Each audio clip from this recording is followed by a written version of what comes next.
Badak bercula satu adalah hewan yang dilindungi dengan kondisi yang kini sudah terancam punah.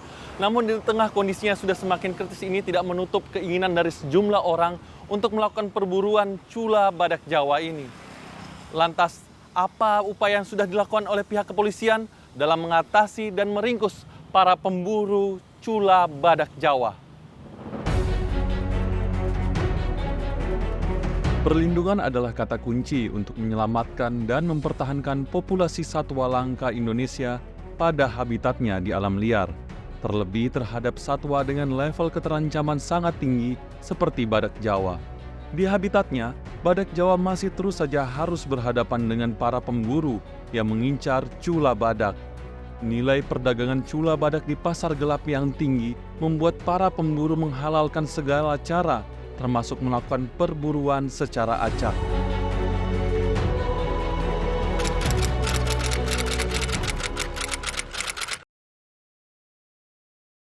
Mungkin masyarakat ya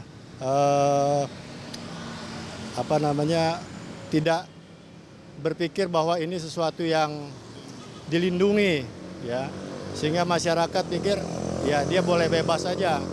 Jadi kalau ada kegiatan-kegiatan kayak gini, sekali lagi ya karena masyarakat selalu berpikir nggak ada aturannya, ya dia bebas saja. Jadi terjadilah modus-modus yang seperti ini dan akhirnya sampai keluar, dan ini kan tidak baik juga buat kita ya, masyarakat ya, bahwa satwa-satwa yang dilindungi ini harusnya diperhatikan gitu. Orang-orang itu yang seperti itu tidak bertanggung jawab, harus ditangkap, benar-benar ada ke polisi hutan yang mencegah itu. Bangsa Indonesia itu kan badak tuh ya, itu kan lambang binatang yang langka sekarang ya. Jadi itu harus dihentikan, kejahatan itu harus dihentikan. Dan saya percaya polisi hutan sanggup kasih peraturan-peraturan, kasih hukuman yang berat biar mereka kapok. Bisa dijelaskan nih tanggapannya terkait investasi, khususnya investasi bodong? Kalau investasi menurut saya sih sebenarnya investasi itu sendiri sih penting ya buat kita, apalagi buat masa depan dan kehidupan kita. Oleh sebab itu kan saya pribadi untuk investasi sendiri saya pilihnya dengan detail dan hati-hati ya. Yang pastinya kan investasi itu sudah harus di bawah OJK sehingga keamanannya sudah terjamin. Nah, mengenai investasi ini, bodong ini kan sangat relate ya dengan apa yang tadi saya udah bilangin ya, karena kita kan melihat latar belakang dan segala macam. Jadi kita memang harus hati-hati sekali gitu ya. Cukup prihatin sih kalau kayak gitu.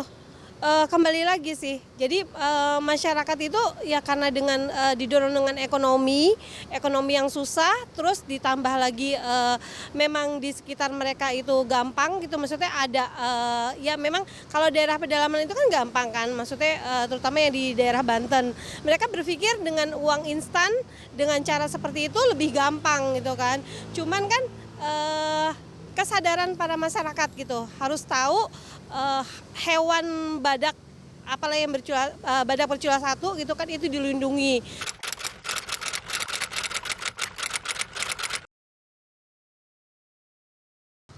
Harapannya kepada kepolisian bisa menindak nih pelaku-pelaku yang mungkin mereka sekali lagi kurang mengerti, mungkin juga ya memang saya pikir ada satu kegiatan yang memang terorganisir juga, jadi harus tegas saja kepolisian untuk kegiatan-kegiatan yang tidak bertanggung jawab seperti ini.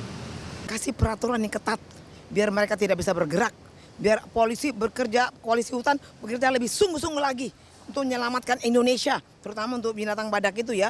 Ini kalau pemerintah sudah bilang jangan melakukan, jangan dilanggar. Nah itu peraturan, itu untuk keamanan seluruh Indonesia, keadilan. Jangan itu orang-orang liar itu harus ditangkap, lalu diadilin biar kapok. Orang melakukan investasi dan ternyata investasi itu investasi bodong, entah itu dibawa kabur, entah itu hilang, entah kemana uangnya gitu. Jadi kalau itu harus ada tindak lanjut, terutama untuk yang penjahatnya ya.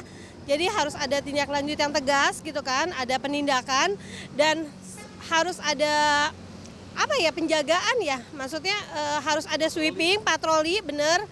Dan kembali lagi harus dilakukan secara kekeluargaan, maksudnya gini lah, secara baik-baik lah, tidak ada pendekatannya kepada masyarakat itu secara baik gitu. Jadi masyarakat juga lebih lebih inilah ya, nggak sadarnya kesadarannya itu lebih tinggi. Mereka perburuannya saya bilang tetap masih pakai konsep lama ya, jerat tembak gitu, atau mereka sudah tahu titik-titik dari penyebaran badak ini, lalu mereka dengan menggunakan senjata.